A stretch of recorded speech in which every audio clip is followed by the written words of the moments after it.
Okay, I have been asked to publish a short video of my thoughts on teaching at UTS, so here goes.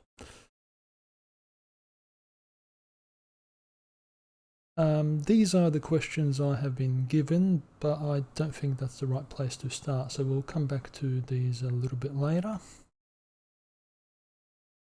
Right, so for context, we need to start off by defining what we even mean by higher education, and for this reason I like to refer back to Russell Ackoff, known of course for his work in causal systems, but actually contributing some important definitions around education, specifically distinguishing between the development of understanding and the ability to answer why questions, which would be in the realm of higher education, as distinct from knowledge and the ability to answer how questions. So how do you perform a particular task, which is in the domain of training and experience. For me, this is a crucial filter for the classroom to decide if something is just busy work or does it actually help to develop students' insights into a particular concept. Nowadays, addressing a gap in knowledge or how to do something is just a click away. You've got guides upon guides available for anything and everything online, which of course students can easily find if they need those. On the other hand, developing an understanding of why is still a challenging process, and that should be our main focus in higher education. There is a lot we can do in the classroom, but we need to decide first what is worth doing. So that's an important filter for that.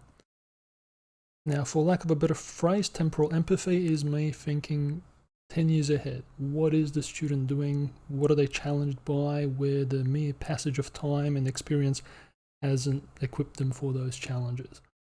And from that, how can I give them an awareness or help develop their understanding of those various counterintuitive concepts which would help them in that future? So together, these are two lenses I return to when I'm reflecting on what I'm teaching and how I'm teaching it. Now, moving on to constraints, or design constraints, you might say. First, subject prerequisites. I've pushed for firmer subject prerequisites because they're often absent, and this causes various challenges for us.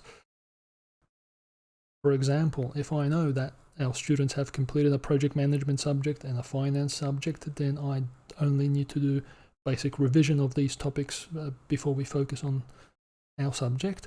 However, if I don't have those prerequisites in place, now I need to have a whole week spent bringing various students up to that level, which is great for them, perhaps, but for the students who have already spent a whole semester, we're just doing really basic revision, which they're not really benefiting that much from.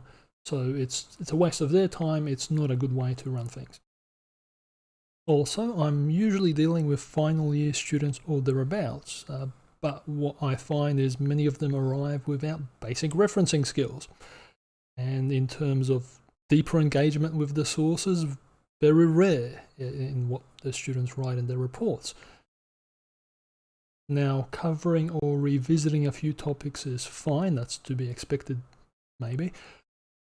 But basic report writing, I can't spend time on revisiting that. So we've got those gaps to consider. Which brings us to the student cohort more broadly and the gradient of students and how broad that is. So we get some excellent students, and those are the ones which make the job worthwhile. You get some really great exchanges with them. But then you've got those who aren't interested in learning the subject or just aren't interested in the studies in general. For example, as a Viva examiner, I've heard from students that in other subjects they've never been expected to read articles and prepare for exams in that way, which I find surprising, but that's what they say. Still, as much as I can, I'll try and design the classes for those top students so they are getting some value, and they are, of course, the ones who are interested in learning, so it would be a shame not to give them something of value. At the same time, I need to consider, okay, how do I pull along the rest of the class who isn't quite as keen on learning? How do you get them in for that ride? So that can be a challenge. Next, with the expectations, fortunately, the plurality of students do understand that the marks they get at the end of the semester will reflect the effort they've put in. And yet we have students complaining that they didn't get a distinction where they've submitted work which warrants, frankly, a fail or thereabouts. Now, we're not allowed to fail students at the uni for whatever reason. And in fact, even plagiarism seems to be okay these days. I don't know what's going on there, a whole other topic. And again, I'm dealing with mostly final year students, so I shouldn't be needing to report dozens of them each semester for plagiarism, but that's what happens, and that's what I'll keep doing. One thing I've heard is that students will do this in other subjects and get good marks, and they think that's normal, so now I have to reset their expectations and tell them, hey, if you plagiarize, you're going to be in trouble. Some of them listen, some don't, and you have to deal with that, unfortunately. Of course, the budget is a constraint. For example, some years ago, I was able to do drop-in sessions with students, so we'd have extra time set aside outside of the class for any students who wanted a bit of extra help, or some of these high-achieving students wanted to go a little bit further. Obviously, there'll be other students who are there because they're trying to figure out how to get more marks from the subject. That's fine. But for whatever the reason was, it was a good place for them to come and bring up these other topics without disrupting the flow of what was being covered in the class that week. So that was really good, and we had a lot of good feedback from those students, but unfortunately that cost a few dollars to run, so we had to cancel that. And that ends up disrupting some of the bigger classes, because now you have students asking questions which don't really relate to the topic at hand, but they need to ask them at some point, so that can be a bit of a disruption. We have to manage that. And of course, finance is an issue in many other ways, which I won't get into here. But as a constraint, for example, if I can't spend the one-on-one time with students in a drop-in session, then I'm going to put more effort into curating high-quality reading materials for them. If students have questions or they want to get a bit more, I can just point them to, hey, here's a reading list. Go read that article. There's a PDF there for you to have a look at. Which brings us to a lot of the design work I've been doing. So the way we look at those goals and how do we actually achieve that higher education with the students, one of the things I will do is work backwards from those outcomes, those concepts which I'm hoping the students will learn through the semester. So I'll look at those concepts and think, okay, how will I assess? What is the right assessment method to test whether the students have in fact learned them? So that's your exams, your assessment items, and then from that working backwards to the activities in the class and the content we need to provide for the students. So we're working backwards from what that outcome is to figure out what content and what activities to provide. Now, as far as measurement goes, in the business world, it is said that what gets measured gets done. Therefore, in the classroom, what gets assessed gets learnt, we might say. There are exceptions. For example, have had students come and thank me for pointing them to some other reading material beyond what we were covering in the class. But that's generally going to be an exception. Generally speaking, if you want the students to learn about a particular topic, you need to have that included in some assessment somewhere, generally speaking. What is challenging here is that it is much easier to measure the students' knowledge of how to perform a task than it is to measure how well they understand a deeper concept. So there is a bit of a balancing act between the assessments I'd like to do and what is actually practical. Over time, you do get a sense of what works and what doesn't. So as much as I'd love to be facilitating in-depth discussions of topics, I know that in practice, only a small number of students will read the articles in advance of the class, and that doesn't make for a good discussions because it's going to leave a lot of the other students behind. if we do that. So that doesn't really work. So you do have to be practical, and sometimes you have to choose activities which might not be what you prefer, but you do have to deal with the reality of what you're going to be having in the classroom. And finally, cohesiveness. So how do all these pieces fit together? And I will illustrate with an example I'm proud of, which is our E&C subject. Early on in redesigning it, we knew that there would be one large group report for the business plan. Now, that's great from a budget perspective because there are fewer reports to mark when the groups of students. However, there are a lot of problems with group assignments like that. I'm not going to get into that except for the assessment side of things. So let's discuss. For example, if one student draws the business process diagram for the report, another student in the group will write a section on the supplier selection for their business. Okay, and they might both do really nice work, but how can we honestly certify that the students have a working basic knowledge of all the concepts we've covered in the class? Because they're splitting this up in that report. They're all doing their own separate sections and not necessarily taking the time to taking much time at all to learn about the other topics. That is a problem for the assessment. So what I proposed and was able to do was run a Viva exam at the end of the subject where students would be answering randomized questions covering the whole breadth of the concept we covered throughout the semester.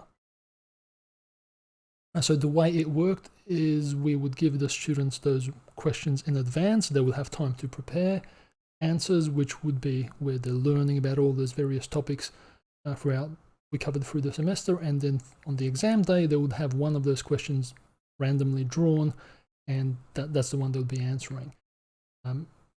This gave us time to interact with those students, and that made it a very effective assessment tool in terms of probative value, because you could, with those high achieving students, you could see how well do they understand this topic, and you could go deeper. You could go around the edges of what they understand with just a short, brief, admittedly very brief discussion, but you could actually see how well they understood it. Whereas on the other end of the scale, we had students who, as I mentioned, didn't prepare. They came to the exam without having read any of the articles we've curated for them, even though they knew in advance that, yes, we're going to cover, these are examinable, and a few weeks before the exam, they knew, yes, these are the questions, these are the readings associated with each of them. It's their choice whether they prepare or not. I thought, as fair as we could make it. There were no gotcha questions. It was all quite effective. But the ability to use those follow-up questions is what makes it work really well as an assessment method.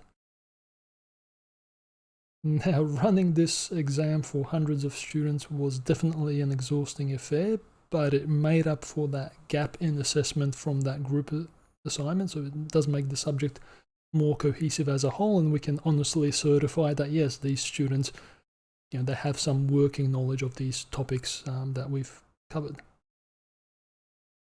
Right, so getting back to the initial list of questions, which I thought was a bit superficial, but now we've got a bit of extra context and background before we get into these. So firstly, what is an example of something I have done in a tutorial and some practices?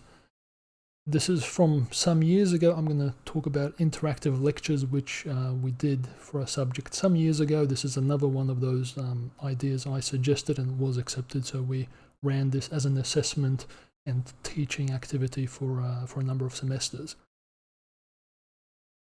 The way it worked was that groups of students would be assigned specific weeks for them to present and debate particular concepts. So we had concept A, and we had two groups debating the pros and cons of a particular question with some reading material provided to them in advance. So we were able to get groups to read those articles and do some of that preparation before the class. So in that regard, it was a success. That was the goal of doing this type of activity, and it worked in that regard. But there were, of course, some things which didn't work so well. One issue borne out by feedback from the students was that students are enrolled in a subject precisely because they aren't specialists in a topic. So very often we wouldn't get the in-depth explanations of the topics that we'd be hoping to get in a class. Now, obviously, we had a few of those really good students who would understand the topic in advance and provide a nice cogent explanation for the rest of the room. But again, those would be the exceptions and not the rule. So overall, the teaching value of the activity wasn't as good as we'd hoped, which goes to show that the concept of flipped learning that we sometimes hear about, nice on paper, garbage in practice, unfortunately, and we empirically saw that, specifically because of those differences between the students we have in the class, which I mentioned in the context slide. So if we had a different circumstance, and maybe this would be a good type of activity to do, but you really have to have the perfect circumstances for it to really work. So that's something I tried, and it was a learning experience for me, for sure. Now, moving on to the second question. This one is really about student engagement. And for this one, I would say one of the best tips I can give people is to use the students' own examples within the class. Now, what do I mean by that? When we prepare for a class that we're going to teach, sometimes in our minds we're thinking, oh, what are the examples I'm going to give the students? How do I engage the students by coming up with some cool examples? No, don't do that. Ask the students for examples. And why is that? The students have their own examples, and they're going to be much more engaged when they're discussing their own examples. In fact, once they give the example, that puts them onto the hook for further discussion around the particular topic. And as a teacher, instead, you can focus on facilitating the concepts that we are trying to convey in that particular class. And as long as the concept is being conveyed, the example that is used doesn't matter at all. So it lets you step back a little bit and focus on facilitating the delivery of those concepts, whereas the discussion and the examples that are given, leave that to the students. That actually works really well, I found. And finally, number 3, feedback from students. So obviously all kinds of feedback we get from students.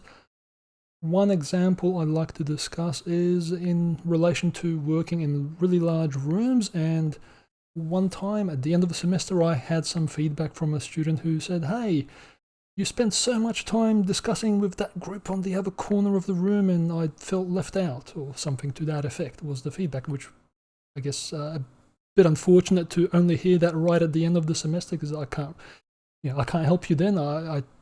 Sometimes you do expect the students to act as adults, which they are, so you'd expect them to call my attention in some way, and if they feel that they're being left out. So however that happened, it did make me reflect on what's happening. How do you deal with a large room of students?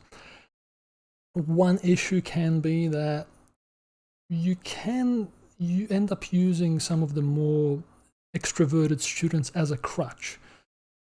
One of the anxieties dealing with a room of students can be, well, what happens if I ask them a question and they don't say anything?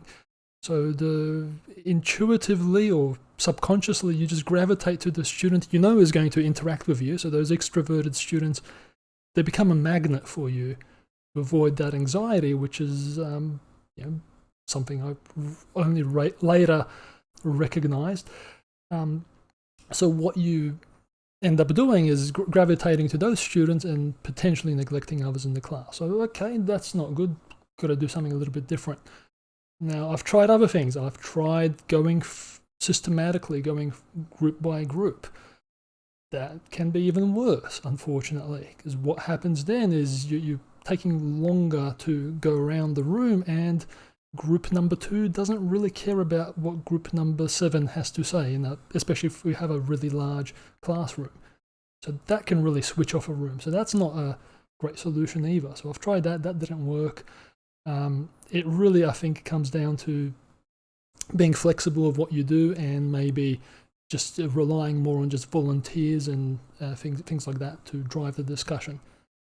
But that's one of those seemingly simple topics that I'm still working out how best to tackle those large classrooms. Anyway, I think that's it. Thank you for listening. We'll end it there.